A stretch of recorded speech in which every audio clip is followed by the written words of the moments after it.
A billionaire celebrated for his generosity fell into a deep coma. Doctors had lost all faith, until a barefoot old man burst into his hospital room. The physician called him insane. Security rushed in. The family screamed for his removal. But when the billionaire flinched at the man's voice and murmured one unbelievable word, truth shattered the silence in that room. Before we dive in, drop a comment with your time and location. Let's begin. Julian Mercer had never matched the stereotype of the ultra-rich. At 46, lying motionless in a sterile white hospital bed, wrapped in a pale blue gown, he looked fragile. Yet the story behind his coma revealed a different strength. He was the man who never mocked others for rising, who shared credit easily, who gave from the heart, not for headlines. 2 months earlier, a violent storm pummeled the city. Julian left his office late, umbrella breaking in the wind. On a drenched sidewalk sat an old man, beard tangled, barefoot, clothes torn and soaked. While people hurried by, Julian paused. He took off his expensive overcoat and draped it over the stranger. "You'll freeze out here," Julian said calmly, with no trace of pity. The man blinked in disbelief. I'm Samuel. Nobody talks to me." Julian only nodded. "Then I'll be the first. Let's get you something warm." He led Samuel to a small diner, ordered hot soup, and while Samuel ate, Julian slipped the waitress enough money for 3 days' worth of meals. Later, he bought him a brown jacket and shoes and left his business card at the local shelter. "No questions. Just cover what he needs," he told the staff. Samuel never forgot that night. He repeated Julian's name like a prayer, remembering the billionaire who never bragged, never belittled, never made anyone feel small. Now Julian lay unconscious, a head injury keeping him under. Doctors called it a medically induced coma. Family called it waiting. But Samuel, he couldn't accept that. He had lingered in the hospital corridors for days, ignored by nurses, pushed away by guards. "You can't stay here," they told him. Still, he waited. On the 4th night, the steady rhythm of the monitors began to falter. Samuel, curled near a vending machine, heard the hesitant alarm tone, pauses growing longer. His heart clenched. He knew that sound. He'd heard it when a friend from the shelter passed away the previous winter. He scrambled to his feet. A cleaner exited Julian's room, forgetting to lock the yellow door. Samuel saw his chance. He slipped inside, chest heaving. The room gleamed white and cold. Machines blinked. No doctor, no nurse, just Julian's still form. Samuel's throat tightened. "No. Don't you leave," he whispered. He moved closer, his bare feet quiet on the tiles. He remembered Julian's voice that night in the diner. "You matter. Don't let anyone tell you otherwise." Samuel's fists clenched. "You helped me when I had nothing. I won't let them treat you like you're nothing." Julian's chest rose and fell weakly. Samuel reached the foot of the bed, glanced around, then climbed onto the mattress, careful not to disturb the body beneath. Eyes burning, he leaned close. "Julian," he hissed, "it's me, Samuel.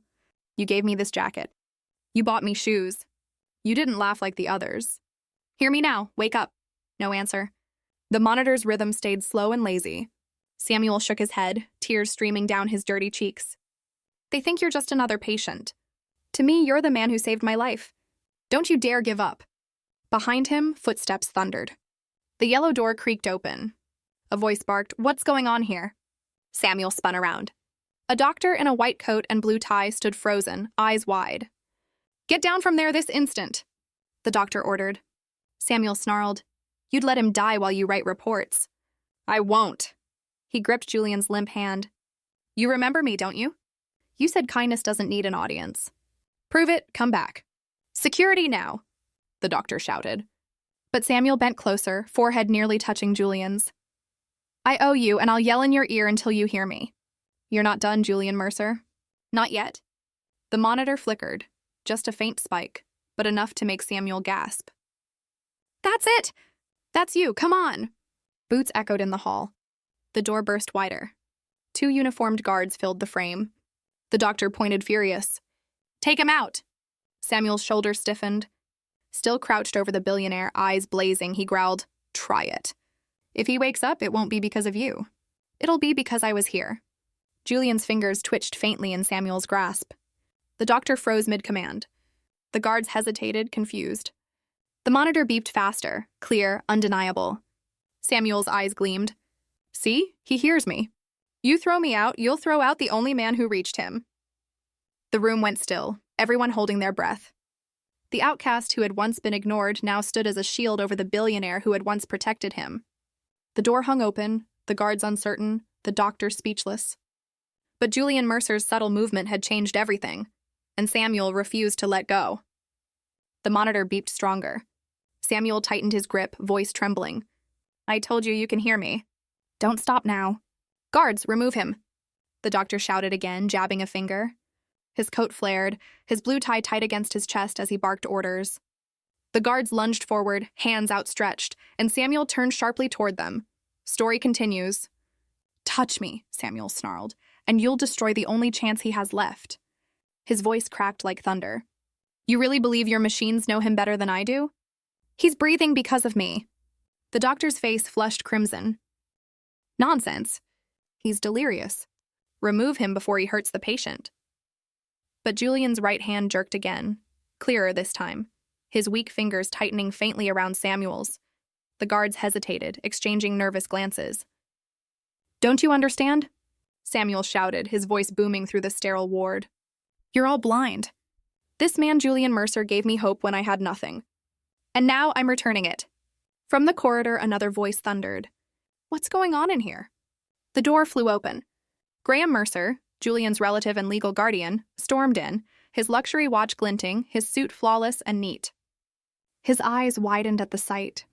Samuel kneeling barefoot on the bed, clutching Julian's limp hand. "You!" Graham snapped, pointing angrily.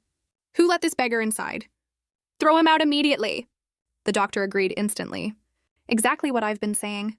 He's disrupting a medical process." Samuel's voice cracked, raw and burning. "You proud fools! You'd rather let him die than admit you're wrong." "I'm not here to hurt him. I'm here because he once saved me," Graham smirked. "Saved you? My cousin doesn't associate with trash like you." Samuel's chest heaved heavily. With trembling hands, he reached into his jacket and pulled out a wrinkled old photograph. His tone dropped low, every word trembling with emotion. "You know nothing about him. He found me starving in the rain. He covered me in this very coat. He fed me, he told me I mattered. And you pretend to be family." He thrust the photo toward Graham. The cousin grabbed it roughly, then froze. The color drained from his face. On the back, in elegant script, were words he recognized instantly. Julian's late mother's handwriting. "For Samuel. Thank you for protecting my boy." The guards shifted uneasily. The doctor scowled. "What exactly does that prove?" Samuel's eyes shimmered. "It shows I've been part of his story longer than any of you knew. His mother trusted me. Julian remembered me. That's why he helped me, because he knew who I was. And now he's trying to answer me." Almost as if on cue, Julian's chest jerked, a faint sound escaping his lips. Barely audible, but unmistakable. "Sam." The room went silent. The doctor's eyes widened. Graham stumbled backward, pale with shock. Samuel leaned in, tears cutting through the dirt on his cheeks. "Yes, Julian, it's me. I'm right here. Hold on, don't you quit now." The monitor spiked, rhythm racing. The doctor hurried forward, pressing the stethoscope to Julian's chest. His eyes darted from screen to patient. "He's responding. Brain activity increasing, pupils reactive." He turned to the guards, commanding voice firm. "No one touches him?" The guards backed away, uncertain and pale. Graham gasped. "Unbelievable. He hasn't spoken in weeks." "Not unbelievable," the doctor muttered. "It's recognition. Familiar voice triggering response, rare but real." "He knows this man." Julian's lips trembled again, forming a broken whisper. "Father." The sound shattered the room. Gasps echoed through the air. The guards froze. The doctor stopped mid-breath. Graham reeled as if struck. What did he just say?" Samuel's breath caught. He gripped Julian's trembling hand tighter. "You heard him. He remembers. I was too much of a coward to say it years ago, but he knows now. I'm his father." The doctor staggered backward, eyes flicking between Samuel and Graham in awe.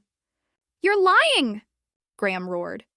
"Julian would never—" But Julian's weak grip tugged again, eyes fluttering open for a moment. His lips formed the word, "Dad." Silence. Graham's rage crumbled into shock. The guards lowered their eyes. Even the doctor's stance softened, humbled by what science couldn't explain. Samuel bowed his head, tears falling onto Julian's hand. "I failed you once, my son. I walked away when I should have stayed. But you You never gave up on me. Julian's breathing evened. The monitor's tone grew stronger, steady, alive. The doctor snapped orders. Adjust sedation. Call the neuro team. Alert ICU. But his eyes lingered on Samuel, quietly acknowledging the miracle before him. Graham stood frozen near the curtain, his authority shattered. For once, he had no words. Samuel leaned close, whispering softly, "Rest now, son. I'm here. I won't leave again." And for the first time in weeks, Julian's face relaxed because the man everyone had called mad, homeless, and worthless was the one who brought him back to life. When the world tries to silence the one voice that can save you, what would you do? This story teaches us true compassion never dies. It returns when the heart remembers. If this moved you, hit like, share it with someone who needs hope, and subscribe for more stories that heal the soul.